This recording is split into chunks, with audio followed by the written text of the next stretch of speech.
Hello, everyone. Welcome to the Bruin Political Union podcast. I'm your host, Mia Thorsen. Hi, everyone. I'm Shannon. I'm your BPU podcast director. So, Shannon and I want to go ahead and welcome you to our first episode of the Bruin Political Union podcast. And what we're going to be covering is the international perception of the United States. As I'm sure you all know, we have just come out of kind of a tumultuous and unprecedented election. So we're going to highlight the United States' role in the international system and global politics during the Trump administration and how this affected the international perception of the United States as a global policy changemaker, which we have been for the last, 50 something years. And also we're going to sort of have a look to the past and then a look to the future with how the Biden administration will possibly change the view of the United States in the international realm and combat international challenges that we're facing. Off the top of my head, COVID-19, and threats to democracy throughout the world. Yeah, so before we start talking about, the Trump administration and the upcoming Biden administration, we really want to talk about what's really happening in global domestic politics right now so we can give a greater understanding of the background information about the topics we're going to be discussing. So as many of you know, as Mia just said, that we just witnessed the 2020 election, which sparked a lot of debate over topics such as voter suppression, voter fraud, and who exactly is the president-elect. However, on November 23rd, 2020, the U.S. General Service Administration finally recognized Joe Biden as president-elect, which, is leading the way to a peaceful transition of power, hopefully, to his new election in 2021. And so currently, in regards to the COVID-19 pandemic throughout, the global politics, there's no FDA-approved vaccine for COVID-19. However, they're working rigorously with different groups to help, create a vaccine soon. And another thing that's really prevalent in global politics right now, which is going to be heavily talked about in this podcast with the Trump administration and the Biden administration, is the G20 summit that started on November 21st, and it was where all these the world's most powerful political leaders were discussing international challenges such as the COVID-19 pandemic and how to combat it through international cooperation. Yeah, so thanks, Shannon. So I'm going to go ahead and start off with the Trump presidency, which has spanned from 2017 and will span into briefly into 2021. So just to touch in on some past events, we're first going to discuss how Trump has been involved in and so he has within the international community throughout his presidency.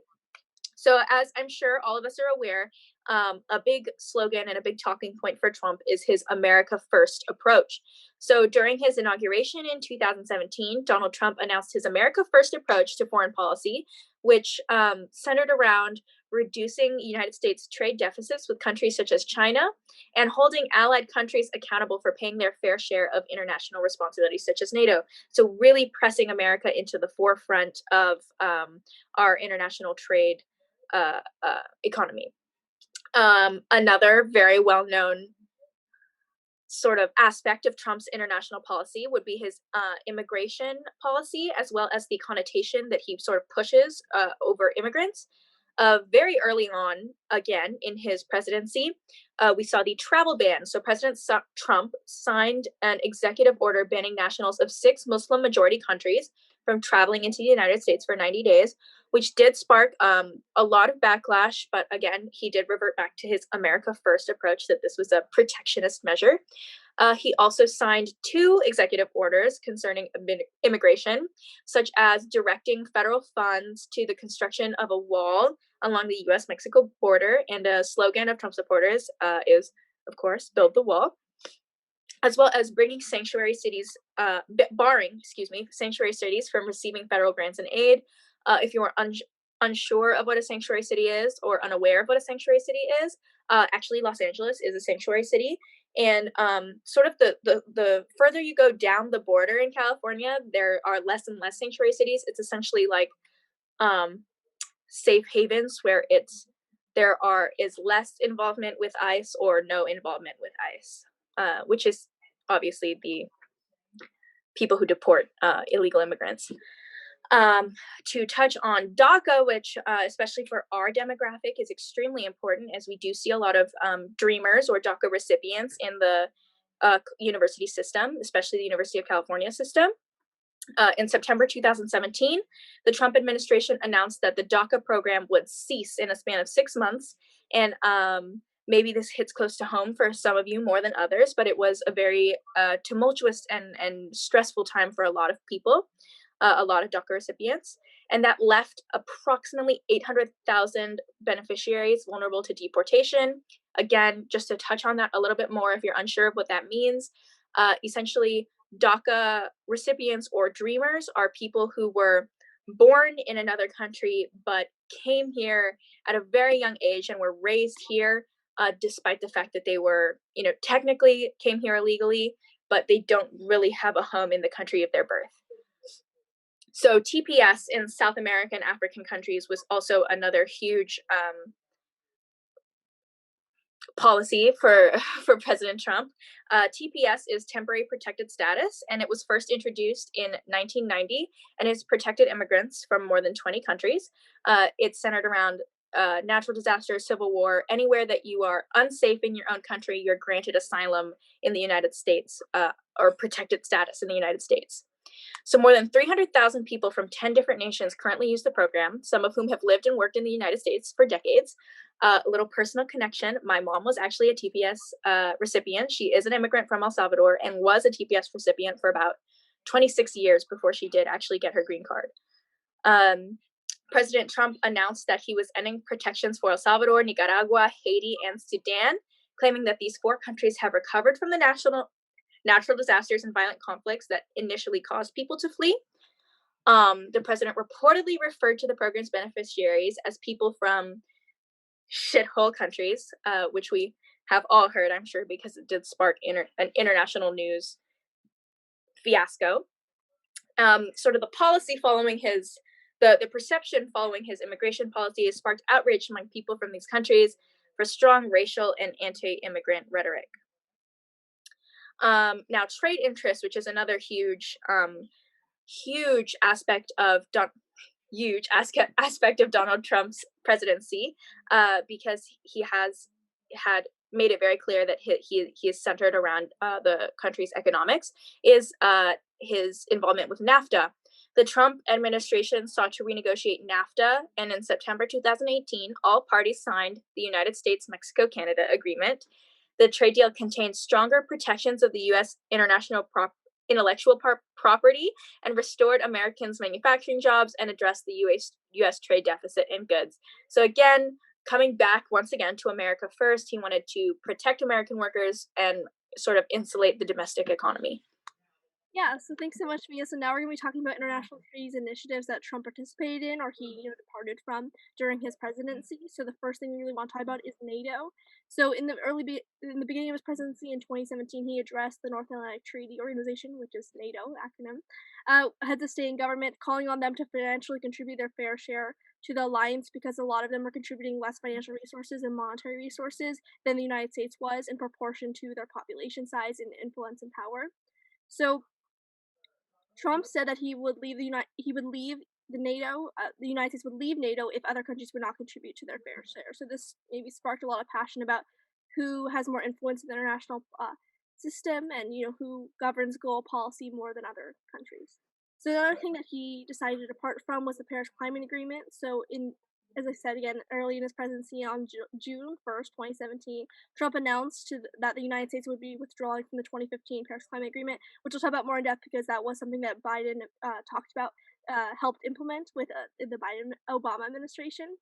So he criticized the treaty that has more than 195 countries that signed on to the treaty because the United States would have he proposed that the United States would have already voluntarily limited their carbon emissions without this treaty, that it constricts the U.S. sovereignty to delegate their own powers and responsibilities throughout the world, and it harms American workers and hurts the United States economically.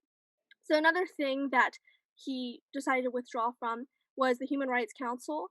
So in previous United Nations General Assembly meetings, Trump emphasized a lot of sovereignty of the United States and said that the United States doesn't want to pose their way of life or their ideas on anyone, but they want to be that the United States wants to be an example of what other countries should follow in their international system. So in 2018, the UN Ambassador Nikki Haley announced that the United States would withdraw from the Human Rights Council, citing that there was a chronic bias for Israel and that some of the chair representatives that sit on this board are include China and Venezuela that have been known for inciting human rights abuses.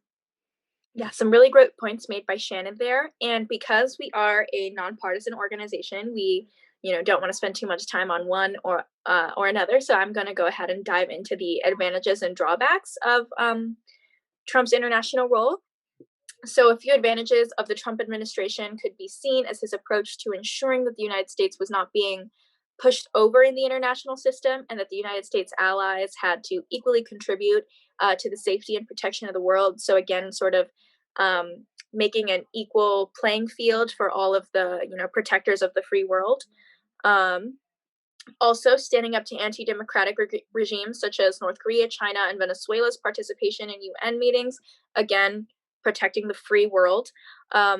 A few drawbacks of this administration, because no administration is perfect, might be that the Trump administration exiting international treaties on serious topics of today, such as climate change, the Paris Climate Accords, and the G20 summit, could make the United States seem to other international countries that the US is less serious and less involved in global politics and the overall health and well-being of the international community. Yeah, exactly. So now we want to jump into what's really going on in present events in the Trump administration, how he's been actively participating in the international community, especially during the COVID pandemic, since that is a current event that we're all throughout the world, all of us are going through. So, the United States currently has 13 million cases, around 13 million cases of COVID. So, in total, we have more COVID cases and deaths than any other country in the world. And so, some, I guess you could say, negative connotations that the Trump administration has been creating around COVID? Could it be, claiming that China and Chinese Americans are the Kung flu virus or the China virus, and blame attributing all the blame of the pandemic to China, and this could be seen as being anti-immigrant and racist rhetoric, and also it could be seen as that you're not taking accountability for your own actions and your own leadership in your country with the pandemic. So another thing that involved that he was involved in or withdrew from was the WHO organization, so it's World Health Organization. So he formally notified that the United States would be cutting ties, and he announced that they would be redirecting U.S. funds because the United States is the WHO's largest financial support, and in regards to WHO, the United States refused to join the WHO-led global initiatives to help called COVID-19 Vaccine Global Access Facility to help develop, manufacture, and distribute COVID-19 vaccines throughout the world because according to the Trump administration, he really wants to make sure that the United States citizens get the vaccine first before any other country. So he was really, as we talked about, throughout this podcast, that he's really about American first. So that's what he really wants to get through instead of having a global international initiative. Another thing that, happened again recently was the G20 summit, and, there was a panel going on with different leaders such as Germany, France, South Korea, and Argentina, where they were going to be talking about a COVID-19 pandemic, the challenges the international community was facing, and how they can combat these challenges as, the international system and global politics. However, Trump decided not to attend this panel and decided to go golfing instead. And this could be seen that since he did not attend the COVID-19 panel on the G20 summit, it could be seen that he's only blaming the pandemic on China, and he's departing from prominent organizations such as WHO that are really trying to combat this global challenge and help all these nations come together to help foster international cooperation. So it could be seen that he's not taking his administrative role as the president of the United States seriously, despite the United States being the largest, having the largest share of coronavirus cases and deaths in the world. And another thing that has happened recently in the United States was another international treaty was the Arab Israel normalization deals, and so the Israel Prime Minister and Trump announced a new plan to end the decades of the conflict between Israel and Palestine. And so recently in September, the Israel Prime Minister signed a agreement to normalize relations with Bahrain and United Arab Emirates, including establishing embassies and opening air travel between the two different nations. And so an advantage of this that could be seen for the Trump administration and the international community is that it could further unite Israel and the Arab Gulf against different states that have tension between the United States, such as Iran. And but a drawback could be, Palestine leaders are now arguing that these are a betrayal. This agreement is a betrayal of their cause, and it's going to make them seem like they're not a legal and legitimate state actor in the international system.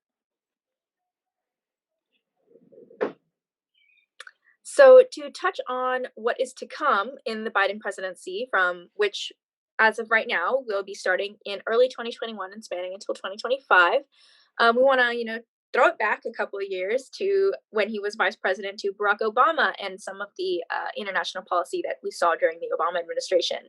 So, Obama inherited some pretty tough challenges in terms of the international realm. So he inherited tension in the Middle East, Russian aggression, and the rise of China and North Korea's nuclear advances.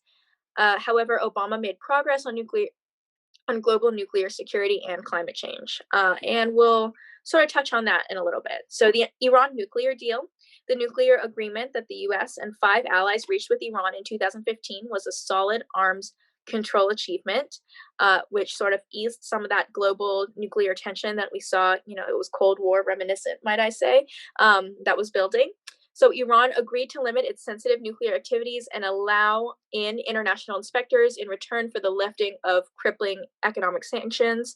So give a little, take a little, which is how it is in politics, as we know, and as well as the Paris Climate Agreement. So the 2015 Paris Agreement on climate change has been signed by over 100 nations, and at the time, including the United States, China, and India, the three largest producers of greenhouse gases. Obviously, as of right now, the United States has removed itself, but in the future, hope to rejoin. And so there's a little bit about the past. Now, moving forward in the present, how a Biden administration will take the international community and global politics. Yeah, so we really want to talk about also, like, from Biden, the Biden administration's, promises and goals of what and initiatives they really want to, contribute to or combat in the international system. So one thing that the Biden administration has really, sought to capture is, bringing back this connotation of normalcy before the Trump administration and back to the Obama administration's goals in international politics. So bringing that back from the past, as Mia mentioned. So another thing, we want to kind of show comparison between the Trump administration and the Biden administration to give a fair review of what they both want to participate in. So for example, according to Biden for immigration policy and connotations about immigrants, he wants to review temporary protected status, so TPS, and he wants to ensure that these vulnerable populations that can't find safety during natural disasters, for example, receive protections still. So he wants to bring that back. He wants to terminate the Trump administration's travel ban against people that are traveling from Muslim majority countries. And he also really wants to raise refugee and asylum admissions and recipients, because right now it's being really, especially with the COVID-19 pandemic, not a lot of people who are seeking refugee or asylum status are being let into the country.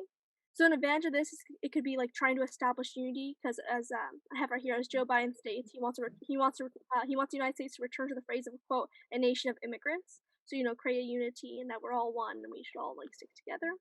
Another thing, so in regards to international initiatives and treaties, he wants to create a summit for democracy, which he wants to host every year. He wants the United States to host every year to bring, as he says, bring together the world's democracies to strengthen democratic institutions throughout the world, to bring honesty and confronting challenges and combating, different countries that are not following their democratic initiatives and goals. And he wants to form a common agenda among the international community to, with in regards to their common democratic values. And another thing when we talked about, Trump chose to depart from the Obama administration's Paris Climate Agreement. Joe Biden wants to rejoin the agreement, and as he says on day one, he wants to join the Paris Climate Agreement again, and so to push, to make major democratic pushes towards raising, you know, issues and concerns about climate change globally. Yeah, absolutely. And as I mentioned before, there is no perfect administration. So I'm just going to touch briefly on some possible advantages or possible drawbacks, because the Biden administration has not yet endured the test of time. So some advantages we might see is that the international community, we have already seen, is congratulating him and seeks for a Biden administration to restore previous United States foreign policy. For example, policy that we had under the Obama administration. And on the Biden website, you can see that he wishes to bring back moral international leadership. So bringing that word moral into it really does sort of clue you in into how he wants to run his future foreign policy administration. Yeah. So a possible disadvantage is it might not live up to what he wants to happen due to the political infighting and tension within the United States. It's not news that we have become hyper polarized in our system of government, and we might see quite a bit of backlash in the House of Representatives, in the Senate, and especially in the Senate because we do have a Republican, or should I say conservative, majority. Um, and as we all know, the president is not the supreme leader of the United States. All legislation has to pass through, our system of checks and balances before it can be enacted. So there is always that, which is important to keep in mind when you listen to the promises of a future president. That's all for today. So thank you all so much for tuning in and watching with us. Once again, Shannon is the brains of this operation, and we would not be here without her. And if you have any questions, we would be super happy to reach out. Shannon will tell you in a little bit how to do that. Just to reiterate, we are a nonpartisan organization. All the information we have presented to you here, we have done our best to be not polarized. We have done our best to be unbiased, and all the information here is factual, and you can easily fact check us on the internet if you feel that we have missed something or have not lived up to our potential. Yeah, exactly what Mia said. So, I also want to mention before we conclude is how to get involved in the podcast if you're really interested in being involved or giving some topic ideas. So, if you have any suggestions regarding video ideas, what information you'd like to see us talk about on the podcast, or what guests you'd like to see us invite, you can reach out to the Bruin Political Union at bpu@g.ucla.edu. And if you have any other information, or you want to contact us directly, I'm also going to include a link to a form where you can fill out different topic suggestions or guest invitation suggestions. Come talk to us. We would love to have you. We'd really love to have you guys, and thank you so much for listening to our podcast. We really hope you like our information. We try, as Mia said, we try being unbiased as possible and not fueling the political tension that's already there. And we try giving the facts as they are. And we weren't able to cover everything because each administration, they're 4 years long. They have a lot of international policy they go through. Absolutely. We wanted to cover the most prevalent topics and the things that were really going that were really noticeable, and were media news in United States and in foreign policy. And once again, Bruins, stay safe and stay informed. Thank you so much. Yeah, thank you so much.